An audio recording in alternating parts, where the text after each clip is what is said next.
السلام علیکم، ایک اور نئی ویڈیو کے ساتھ میں ہوں محمد اشتیاق قادر۔ آج آپ کو پتا تھا چلو توشہ خانہ کیس کے چشم حدید گواہ عمران خان کے سابق ملٹری سیکریٹری کا ایک اہم بیان سامنے آیا ہے۔ آپ کو پتا تھا چلو توشہ خانہ کیس 2 کے چشم حدید گواہ سابق وزیر اعظم عمران خان کے سابق ملٹری سیکریٹری کا ایک اہم بیان جس میں آپ کو پتا تھا چلو دستاویزات کے مطابق سابق ملٹری سیکریٹری بریگیڈیئر ریٹائرڈ محمد احمد عدالت میں بیان ریکارڈ کرا چکے ہیں۔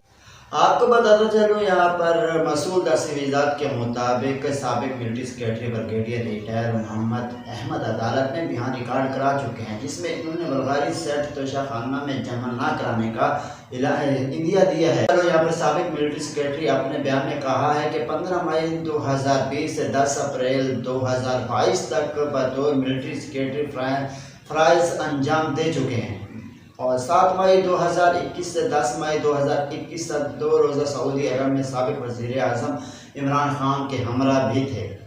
اور دوسری جانب بریگیڈیئر ریٹائر محمد احمد نے کہا ہے کہ عمران خان اور بشرا بی بی نے سعودی ولی عہد کے طوائف توشہ خانہ میں جمع نہ کروانے کا کہا تھا۔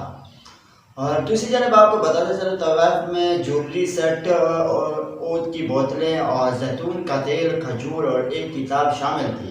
اسی جانب آپ کو بتاتا چلو سابق ملٹری سیکریٹری کے بیان میں کہا گیا ہے کہ تمام طوائف کی سرکاری پروٹوکول کے مطابق تصویریں بھی لی گئی ہیں، اور نیب اور FBI کے سامنے بھی بیان ریکارڈ کرا چکا ہوں۔ غیر ملکی دوروں میں طوائف وصولی کے وقت وزیر خارجہ کے نمائندے موجود ہوتے ہیں، اور دوسری جانب سعودی عرب میں ملنے والے طوائف اور وزارت خارجہ نے BMS کو تحریری طور پر بتایا ہے۔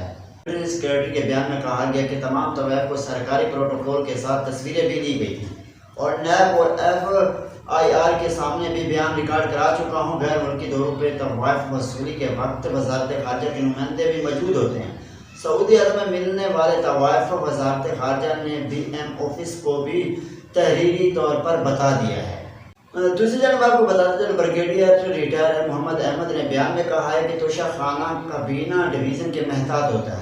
سعودی عرب سے ملنے والے طوائف کی مالیت 29,14,500 روپے لگائی گئی، اور بشرا بی بی کو سعودی ولی عہد کے طوائف کے عرض سے رقم جمع کروائی گئی، اور توشہ خانہ سیکشن کی طرف سے کوئی اعتراض نہیں آیا۔ مالیت کا تعین اور توشہ خانہ سے خط و کتاب ڈپٹی ملٹری سیکریٹری نے عمران خان کے حکم پر ہو۔ اور دوسری جانب یہ بھی حوالہ دیا کہ اس حوالے سے FIR حکام کا کہنا ہے کہ بلغاری جویلری سیٹ کی اصل قیمت 7.5 کروڑ روپے تھی۔ عمران خان نے پرائیویٹ سے سیٹ کی قیمت 59 لاکھ لگوائی، اور انہوں نے صرف 29 لاکھ سرکاری خزانے میں جمع کروائی۔ اسی جانب آپ کو بتاتا چلو واضح رہے کہ اس سے قبل توشہ خانہ کیس 2 کیس کے 2 اہم گواہ بیان بھی سامنے آ چکے ہیں، جس میں عمران خان کے سابق پرسنل سیکریٹری انعام اللہ شاہ، پرائیویٹ زہیب عباس شاہ شامل۔ اس طرح کی ویڈیو دیکھنے کے لیے ہمارے YouTube چینل جناب HT نیوز کو سبسکرائب کریں، بیل آئیکن لازمی کریں، کیونکہ ہر آنے والی نیو ویڈیو آپ تک پہنچ سکے۔